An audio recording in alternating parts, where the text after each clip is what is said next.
Сломанная пружина стартера в китайской бензокосе. Распространенная проблема.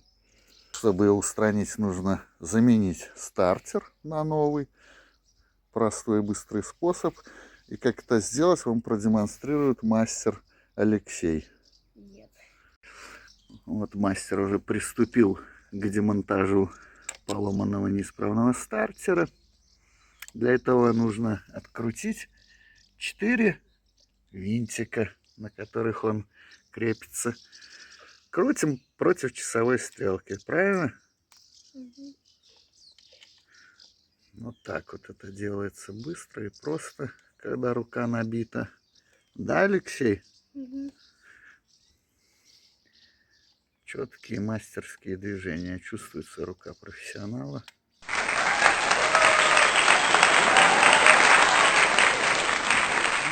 Мы немножечко можем ускорить это на видео. На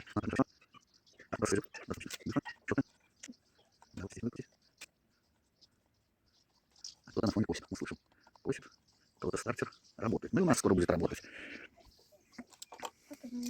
Все, демонтаж практически осуществлен. Даже в ускоренном темпе.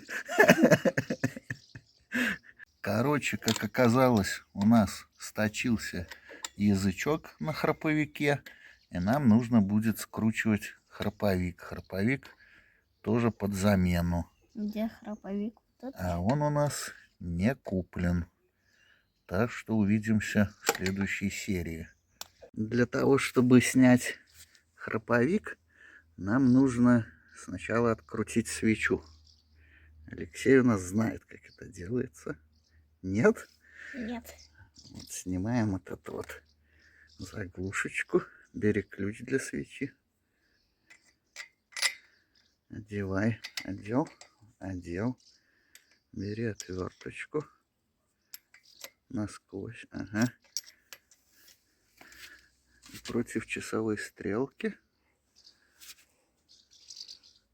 Осторожненько, чтобы не пораниться. Давай, батя поможет. О, пошло. Все, это еще надо. Ну, пошло дальше самому.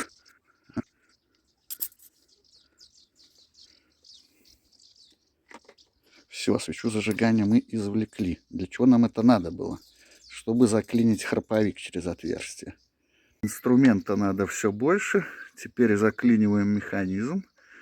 Да, путем того, что вставляем отвертку.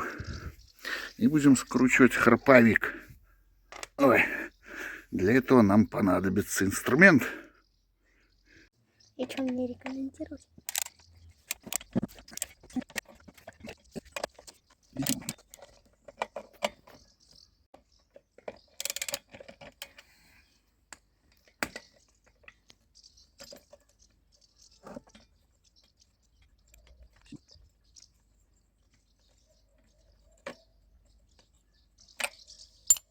Все.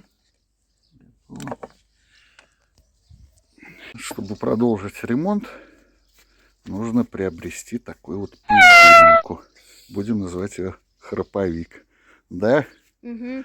Мастер Алексей одобряет. Кстати говоря, судя по тому, как лязнул стартер, когда его снимали, с пружиной все отлично, но здесь все уже сточилось. Все сточилось, так что все равно надо менять.